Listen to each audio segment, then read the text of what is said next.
ये एक बार की बात थी, अंधेरी रात थी और मौसम भी खराब हो गया।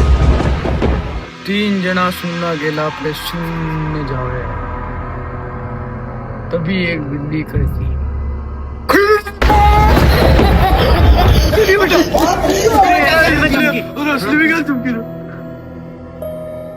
हटोड़ी गांड का उठो।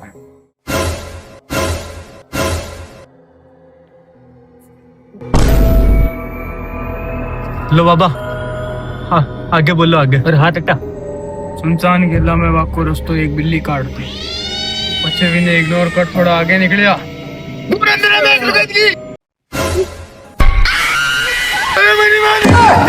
अरे बाप रे, अरे तो मैं हूँ। भैया भैया तो मम्मी है। अरे बेटा, मम्मी है गई, पढ़ाई डाकणों कम करनी।